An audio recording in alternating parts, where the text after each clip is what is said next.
What would you do if the person you trusted most got blackout drunk, woke up in their ex's arms, and then had the nerve to tell you it wasn't cheating? That's the nightmare I found myself in. And by the end of this story, she learned exactly what happens when you cross the line of trust. If you've ever been betrayed or lied to in a relationship, smash that like button right now. Subscribe for more stories where the people who thought they'd get away with betrayal end up regretting everything.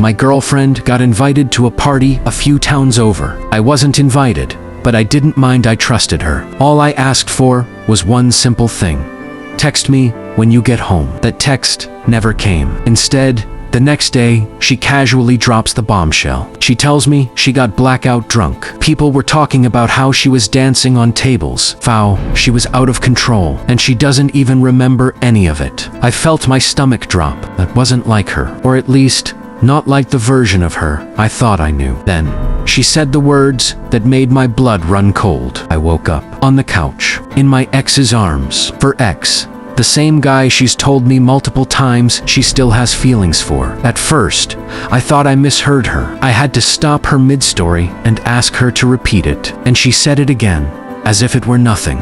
My chest tightened. My hands shook. My mind was screaming. You mean to tell me, after everything we've built, you ended up in his arms? The guy you admitted you still have feelings for? She shrugged. Nothing happened. We just slept. I stared at her in disbelief. Nothing happened. You don't even remember half the night. How can you be sure nothing happened? She rolled her eyes like I was the problem. Because I just know you're being insecure. And that word insecure cut deeper than a knife. Because this wasn't about insecurity. This was about betrayal. About the one thing I asked for: loyalty, being thrown in my face. That night, I barely slept. My mind replayed every detail she gave me. Every excuse, every dismissive laugh. I imagined them on that couch, his arms around her, her head on his chest. Both of them lost in a haze of alcohol and old feelings. My gut told me what my heart didn't want to admit. Even if they didn't kiss, even if they didn't cross that final line, she had already crossed a line of trust. And if she could do it once, she could do it again. I looked at her the next morning, and for the first time, I didn't see my girlfriend. I saw a stranger, a liar, someone who thought my love was so weak that I'd forgive the unforgivable. That's when I knew this relationship was already over. Revenge doesn't always have to be loud. Sometimes the sweetest revenge is quiet, clean, final. She expected me to fight for her. She expected me to beg for reassurance. She expected me to stay. Instead, I smiled. I told her I needed some time to think. And while she carried on, blaming me for being controlling and overreacting, I made my move. I blocked her number, deleted her from every social media, packed away the memories, the photos, the texts. She thought she had me wrapped around her finger, that no matter what, I'd crawl back. But this time, I wasn't crawling anywhere. When she finally realized she couldn't reach me, she panicked. Messages flooded in from unknown numbers. Why are you ignoring me? You're being dramatic. You're throwing everything away for nothing. And then the final dagger. I'll wait for you to admit you're wrong. That's when I laughed out loud, alone in my room.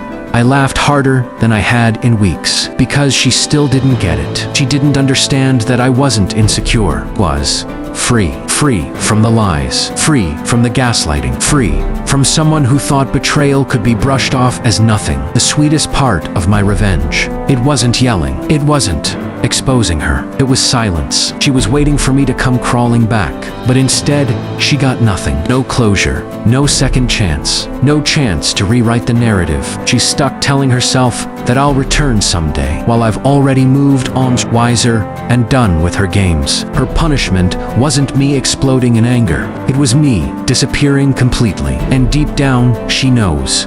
She lost someone who would have done anything for her. Sometimes the most powerful revenge isn't destroying the other person, it's rebuilding yourself. Betrayal cuts deep, but walking away without a word, that leaves scars they'll never forget. Trust isn't given lightly, and once it's broken, it's gone forever. If this story gave you chills, smash that like button right now. And tell me in the comments, do you think falling asleep in your ex's arms counts as cheating? Don't forget to subscribe for more stories where betrayal always meets its match.